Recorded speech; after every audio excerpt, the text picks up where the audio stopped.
Praise the Lord. இந்த நாளிலும் ஆண்டவராகிய இயேசு கிறிஸ்து திருமணமான மகன்களோடு பேச ஆசைப்படுகிறார். என்ன பேச ஆசைப்படுறாருன்னு பார்ப்போமா? அதாவது இந்த காலத்தில் திருமணமானவர்களுக்குள் பிரச்சனைகள், போராட்டங்கள் அதிகமாக இருக்குது. கணவன் மனைவியை குறை சொல்கிறது, மனைவி கணவனை குறை சொல்கிறது, இப்படி அதிகமாக பிரச்சனைகள் வர வர பாதிக்கப்படுறது பேரண்ட்ஸ் மட்டும் இல்லைங்க, அந்த குழந்தைகள். பேரண்ட்ஸை விட கணவன் மனைவிக்குள்ளே இருக்க ஈகோவை காட்டிலும் அதிகமாக பாதிக்கப்படுறது அந்த சிறு பிஞ்சு குழந்தைகள் தான். அவர்கள் என்ன தப்பு பண்ணாங்க? வேதாகமத்தின்படி நடந்து கொண்டால் கணவன் மனைவிக்குள் இருக்கக்கூடிய பிரச்சனைகள் முழுவதுமாக மாறிவிடும். ஆண்டவராகிய இயேசு கிறிஸ்து இந்த கணவன்மார்களை உங்களை பார்த்து தான் கர்த்தர் சொல்கிறார்.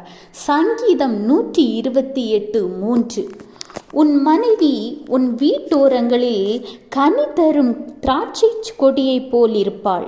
உன் பிள்ளைகள் உன் பந்தியை சுற்றிலும் ஒலிவ மர கன்றுகளைப் போல் இருப்பார்கள். ஆமாங்க, நீங்கள் கொஞ்சம் விட்டு கொடுக்கலாமே. உடனே சொல்வீங்க, ஏன் என் மனைவி விட்டு கொடுக்கக்கூடாதா? அவங்க விட்டு கொடுக்கலைன்னா கூட நீங்கள் கொஞ்சம் விட்டு கொடுத்து போங்க. அவங்க தானே உங்களுக்கு விட்டு கொடுக்கிறவர்களாக ஆண்டவராகிய இயேசு கிறிஸ்து மாற்றுவார். உங்கள் மனைவி உங்கள் வீட்டோரங்களில் கனி தரும் திராட்சை கொடியைப் போல் உங்களுக்கு இருப்பார்கள். உங்கள் பிள்ளைகள் உங்கள் பந்தியை சுற்றிலும் ஒலிவ மர கன்றுகளைப் போல் இருப்பார்கள். இதுதான் ஆண்டவரின் சித்தம், இதுதான் ஆண்டவரின் விருப்பம். இதற்கு மாறாக உங்க குடும்பத்துக்குள் பிரச்சனையை சாத்தானால் உருவாகி இருந்தாலும் சரி, அதை எதிர்த்து போராடி ஜெபிக்கக்கூடிய பலத்தை கர்த்தர் உங்களுக்கு தந்திருக்கிறார்.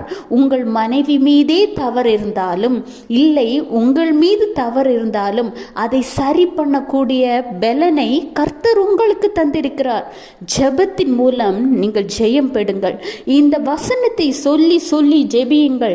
கர்த்தாவே, என் மனைவி என் வீட்டோரங்களில் கனி தரும் திராட்சை கொடியை போல் இருக்க வேண்டும்.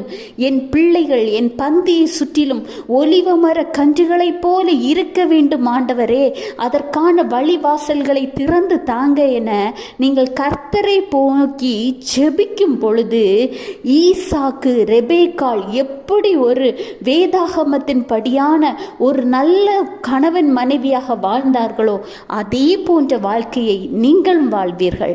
கர்த்தர் உங்களையும் உங்கள் குடும்பத்தையும் ஆசீர்வதிப்பார். Have a blessed day. Jesus bless you.